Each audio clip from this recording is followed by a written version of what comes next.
let's get into the movie a little bit. You described a little bit about the movie.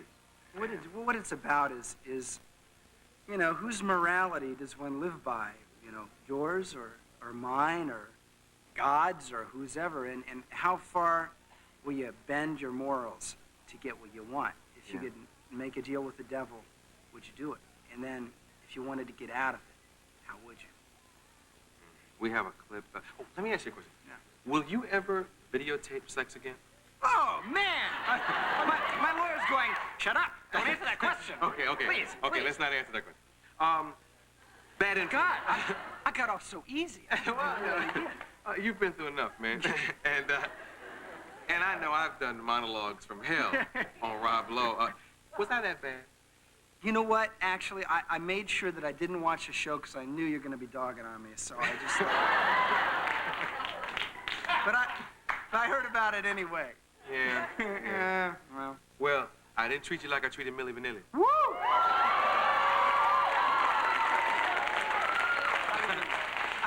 I got off scot-free compared to that. I saw that the other night. At least you have talent and you do your own acting.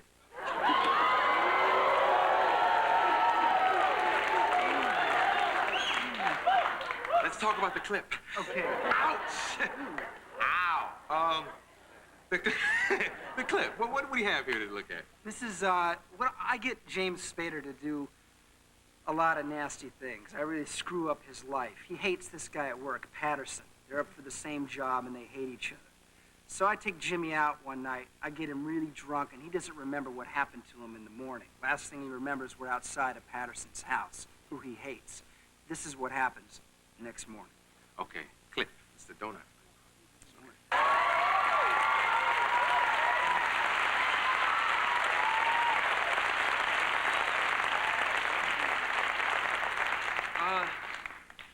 Me and my staff went to see the movie last week, you know, at a screening here on the Paramount lot. And the thing that worries me about this movie, in your behalf, are you worried that people will draw unpleasant parallels between you and the character? Yeah. I don't think so. I mean, I give the audience a lot of credit for being brighter than they are. You know, that's why I try to make movies that are kind of smart, like this one. I mean, people know it's no more my life story than it is James Spader's life story, or, you know, Michael Douglas was not doing himself when he did Wall Street, when he was a great, evil, amoral villain. Yeah. In fact, he got the Oscar for it. So I think audiences know the difference. Yeah. This is probably, in your mind, a very, very important film. Very much so. Have you been getting, see, I don't know. I haven't talked to you in a while, man. Has it hurt you as an actor? Are you getting a lot of scripts? Or is it important that this is good so you will get scripts? How is this town treating you? The town's been great. I mean, they've been very supportive of me, like I said. You know, I was, you know, at dinner at the height of this, and there's a hand on my shoulder, and I hear this voice say, hey, you know, just hang in there, you know, and it's Nicholson or Yeah. Michael Keaton, and people have been very fortunate. I mean, I've been fortunate that people have been nice, but this movie's important to me, and I hope people, I mean, on March, well, it comes out Friday, this Friday, so I mean, Friday, you know, I'm just going to be like, you know, lock myself in my closet or something, you know, I'm going to be so nervous, but the good thing is the movie works. It'd be a different conversation I'd be having with you if it wasn't good, you know, and also if critics weren't responding to it in such a positive way. I've seen good stuff, man. I read good stuff this morning. How do the women treat you?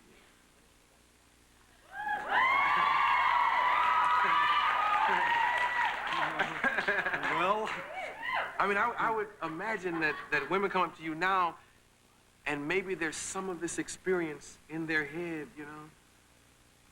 You know, it's like, it's, what do I say? It's very, I don't know, you know? I mean, people always have their agendas, you know? Hopefully it's just like, hey, how you doing? Nice to meet you, whatever.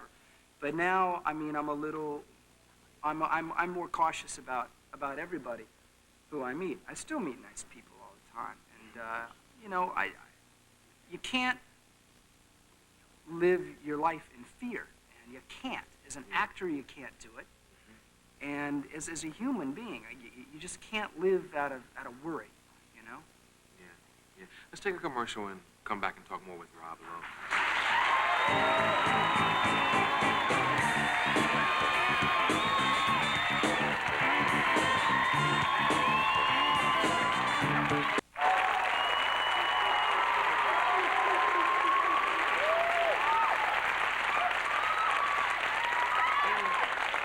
In the movie, you say to James Spader, "Tell me what you want, more than anything in the world."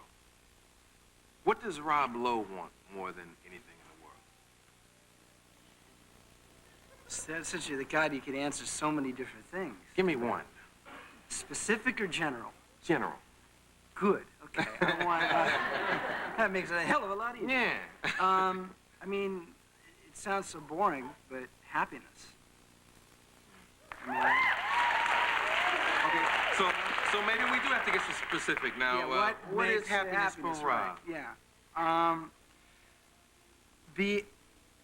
To realize my goals and being the actor that I want to be and being the man I want to be. I mean, that's it. Yeah. When did you first know you wanted to be an actor? Real young, man. I was like 8 or 9. I mean, you know, you play, you know, Batman or Robin or Cops and Robbers or whatever when you're a real tiny little kid, you know. I guess I never outgrew it, you know. Yeah. I got a quote from somebody who went to high school with you. Oh, here we go. And his quote was that, and this is strange because, I mean, you hear people scream when you walk out, and he said that you were a long-haired geek with glasses. Yeah, I was. I mean, I had this, I had this very sort of, you know, David Cassidy hairdo, you know. I mean, I was not the big man on campus, you know. I was from Ohio, and I moved. Thank you. Ohio. And I love Ohio, but, you know, you move from Ohio to Malibu, California, and we didn't do a whole lot of surfing back in Dayton, Ohio. So, you know, I was kind of going, what? Surfing? Yeah. Ohio. What part of Ohio? Dayton. You know, I'm from Cleveland. Dayton? I'm from Cleveland. You're from Cleveland? Yes. I didn't know that. Born and raised in Cleveland. I'll see. And here we are. Yes. Check it out. Yes. Yes. Let's talk about movies that you like to watch. What's your favorite movie? See, I'm like an easygoing guy and stuff. So I think I like movies that have nothing to do with me. Like I like the Eric Roberts movie, Star 80, Bob Fosse. You know, I like, you know, the one where he's like, do you know who reads Playboy magazine? The producers of Charlie's Angels. I mean, like, that's That's a great Eric Roberts, man. Thank you, man. He's a good actor. Yeah, I like those kind of intense, you know, it's like that kind of acting where you just, you know, oof. Yeah, I like that. Yeah. I also read someplace where you said you were shy. And I don't know the shy side. Yeah, you've never seen it. No, I've never seen the shy side. As a matter of fact, a shy man wouldn't be able to ask Fawn Hall out. And, I mean, what was Fawn like? Generally speaking. Well, I'll tell you. No. See, it's funny because, you know, I'm very like kind of political, and we never agreed on anything as far as politics, so we didn't discuss a whole lot of politics all the time. Yeah. But you know, people always ask what you like in women, and one of the things I say is I mean, I like somebody with a point of view.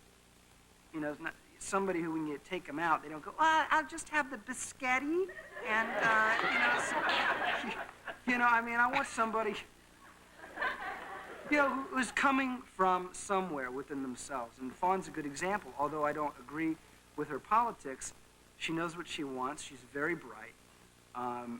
You know, it was good conversation, and we had a lot to discuss. We had to, you know, butt heads a lot. It was good in that sense.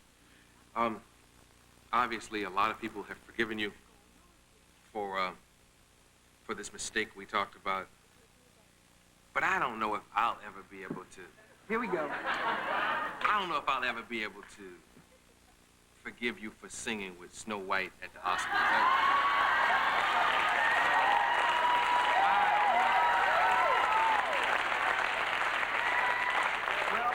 was that about, man? What was on your mind? I know what was on your mind when you videotaped it, but what was on your mind when you was opposite Snow White singing? I don't get it. Well, you know, this year, you know, what I decided to do.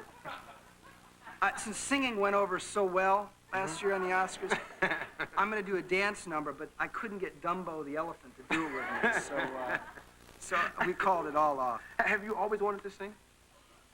Well, you know, I like it. It's like one of those things is like, you know, us white boys always want to be able to slam dunk, and that's never going to happen, so I guess I'm never going to be able to sing either. Tom Chambers? That's true. Well, he's a very big white boy. Yeah, it's like, well, I mean, you know, Hervé Villachez don't dunk, but it's, you know. But he gets by just fine without He's it. a Kevin McHale. Yeah, exactly. You mentioned Batman, and I was going to surprise you with this. I was a huge Batman freak when I was a kid. And I had a Batman suit even, and I heard that you were a Batman freak. I have my bat. Did your mom make yours? No, I bought. I bought. We gotta talk. We'll be back in a minute. Excuse us for a minute. So, I bought mine, man, and I used to wear it to the store and everything. I'm serious. I was walking through Sears, but what I did is I had my mother send it over because I want to give it to you. This is my old Batman suit, Get man. out of here. Yes, it's the cape and the belt and everything, and that's how you look. Put on. We'll be right back with Michael Penn. This is Rob.